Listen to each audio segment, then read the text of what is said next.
Now this just illustrates the problem of measurement if you actually take data, as you can do, from Osiris. It's called OSIRIS, one of our databases. Then, oh sorry, no, it's not Osiris, it's EIU, Economic Intelligence Unit. And that has international data from various sources conveniently brought to one place.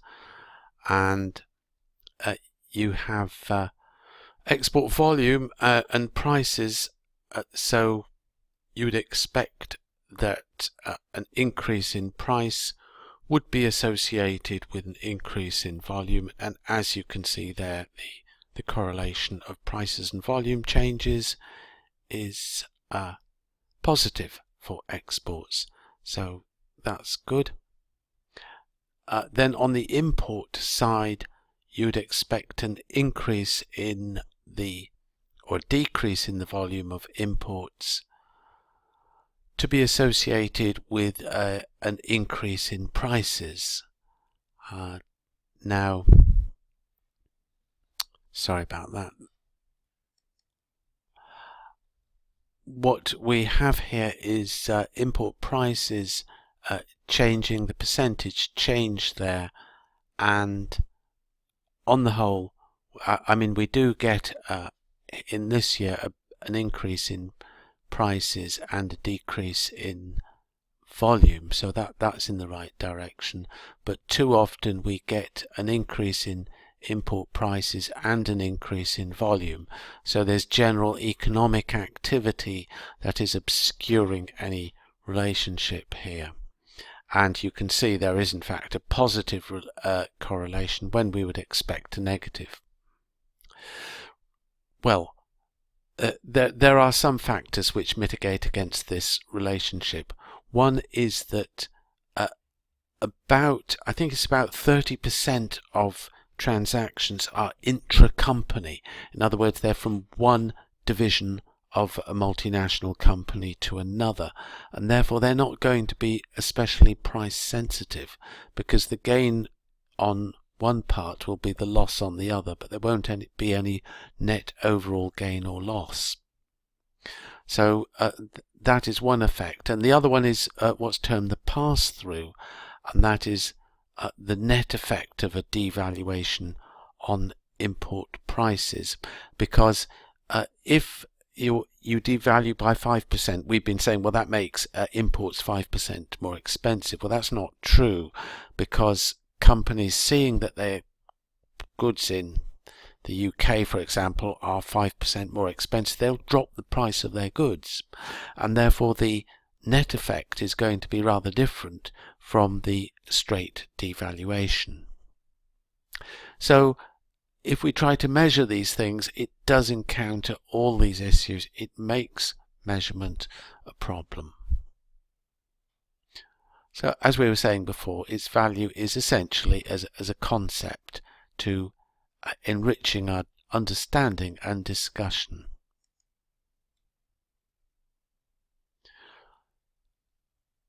Part of that discussion is that in the short term there's inelasticity, so a devaluation would just mean that your imports are more expensive, but the longer term increase in exports takes time to kick in, and therefore there's a hypothesized J-curve effect, that the balance of payments would initially worsen due to the price effect of imports, which kicks in early, and then it takes longer for the increase in exports to take place. That's the hypothesis. Measurement, as we've been saying, is a real problem. So one of the features of the balance of payments that we've mentioned is the fact that the United States imports more than it exports. This creates something called codependency, and the argument has been, and we looked at this in a previous slide, how should the world operate? Should it operate in terms of the surplus on the current account from a developed country helping to finance and etc. a developing country, or should it be the other way round, that the developed country buys goods from the developing country and the developing country with its surplus invests it in the developed country as reserves? Now, in this particular study, she's looking at the possibility, at the stability of this relationship, in particular the large deficit on the US current account. So in our previous slide, perhaps I better just quickly flip back to it.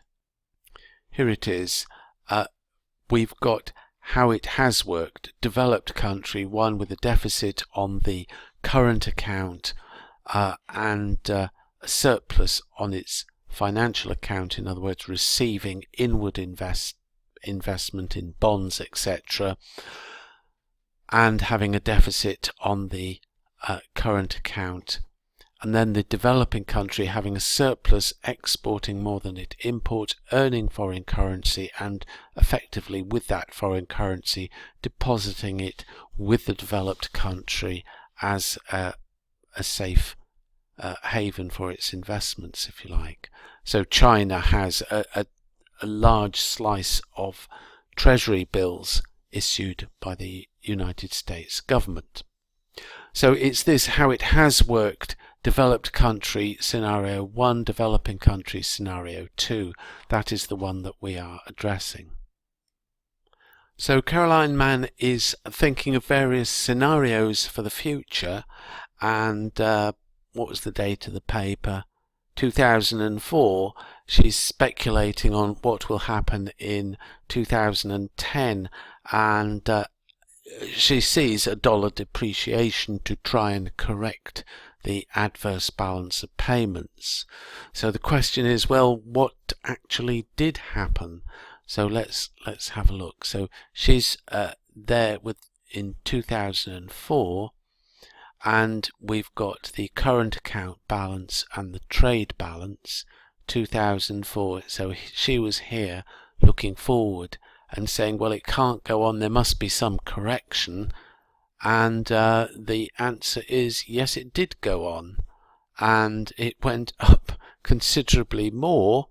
And remember, these are annual deficits, and it's only been coming down, well, slightly, but still, well, get it not quite down to 2004 levels, but I suppose that's the trade balance.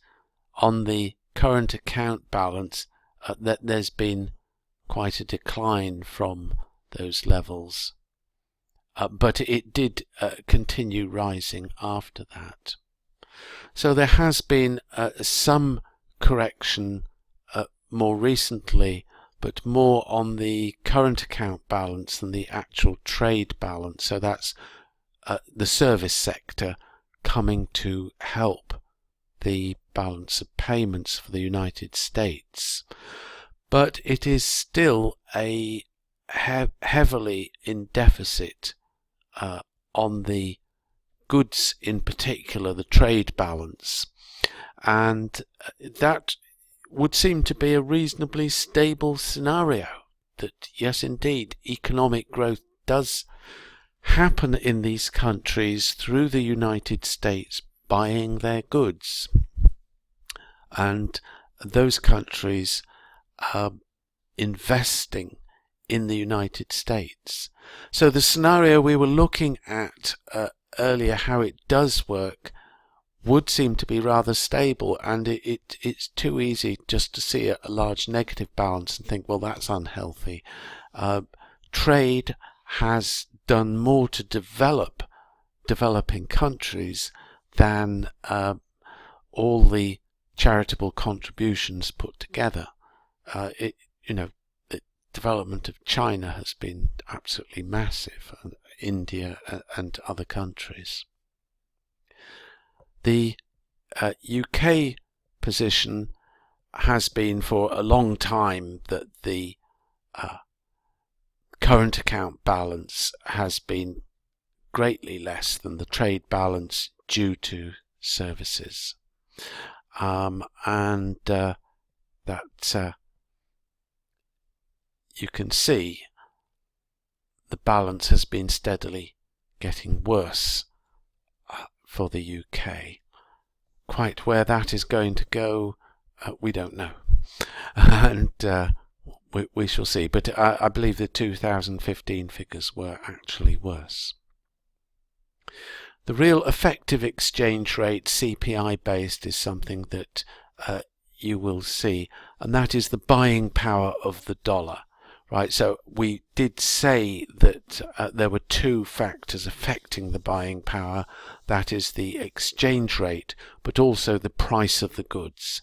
So we said a 5% devaluation doesn't necessarily mean that all import prices are 5% more expensive, because those import companies that are exporting into the United States, they're going to change their price, or exporting into the home country, they're going to change their price. So it's the net effect that we really want, and that's the buying power of the currency. So you can see that the buying power of the currency, well, actually I don't know quite why it seems pretty much stable over time.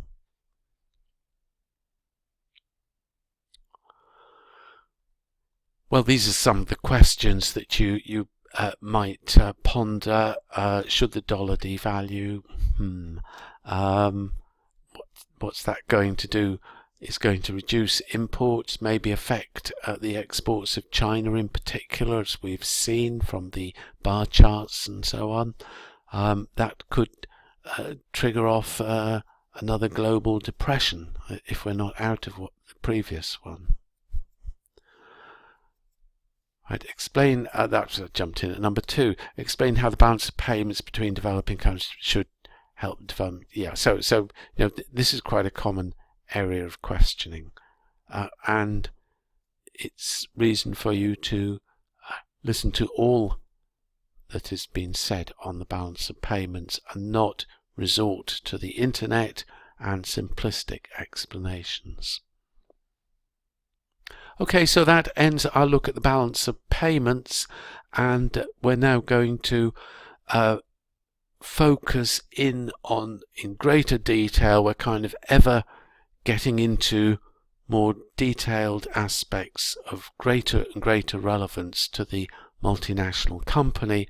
So our next step is to look at the market for foreign exchange, and then with the international parity relationships, look at reasons for changes in the exchange rate.